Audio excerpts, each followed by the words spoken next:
Antoine Auguste Parmentier was a Frenchman captured by Prussia in the 7 Years' War and taken to India, where he's horrendously fed what the French would call hog food. Today we know it as potatoes. Augustin returned from his captivity so determined to show the French that potatoes could be a hot commodity that he fed a potato casserole to Benjamin Franklin. He sent a bouquet of potato flowers to the Queen of England, and he even plowed his own plot of potatoes and hired guards to protect the plot, while still allowing them to take bribes and allow people to steal the plot at night. Augustin is credited for helping the French survive the famine of the 1700s, and innovation was a part of that success. Innovation is what drives economic growth.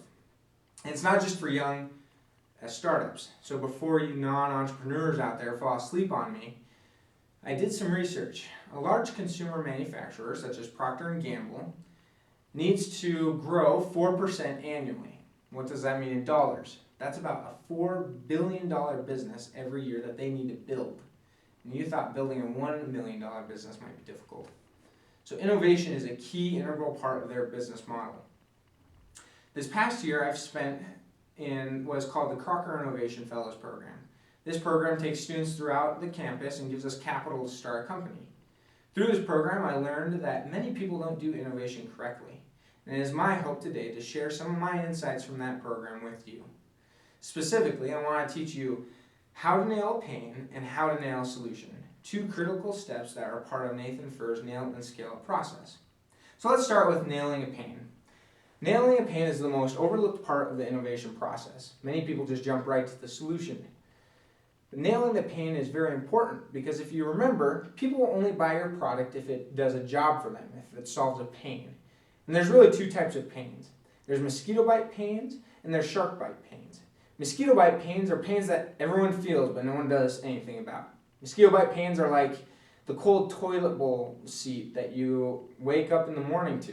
You don't see hundreds of people running out into their street in boxer shorts yelling and demanding that the world should provide them with a hot toilet seat.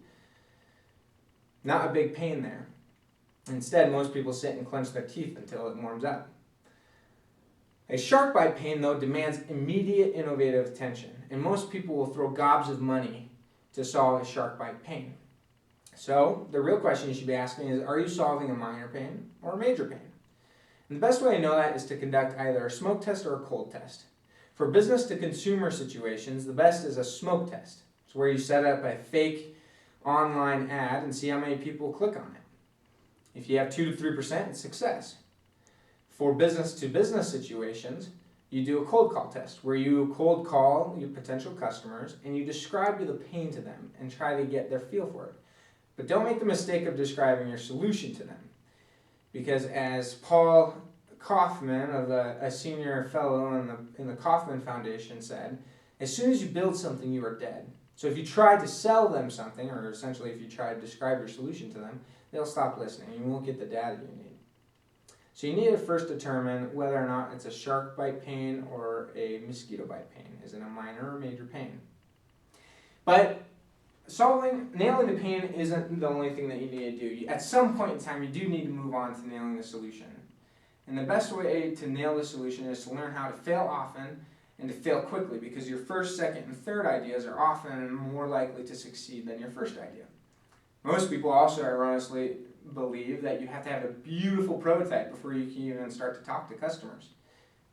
During the Crocker program, though, we learned that some of the most valuable feedback that you can get is when you just have a sketch or a cardboard and glue paper or prototype. Another method that you can use is called a Turk test, or it's a Turk test method.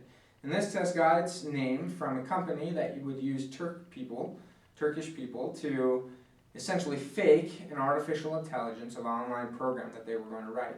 They didn't put a dime into software development until they knew that this was what people wanted.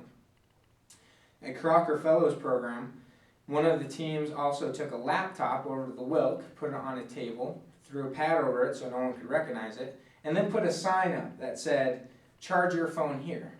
They stepped back. They really wanted to know, would people use public charging stations? And they had a few good laughs as people sat for 5 minutes letting their phone charge on nothing. But they also got some really valuable results. Learning how to nail the pain and nail the solution is an integral part of the innovation process. I have personally been able to apply this process as I've built my own company with my team called SnipStory, a program that allows people to compile their own personal histories quickly. As you apply this process, you, the next generation of innovators, I promise it will increase your likelihoods for success, because innovation is what turns the world.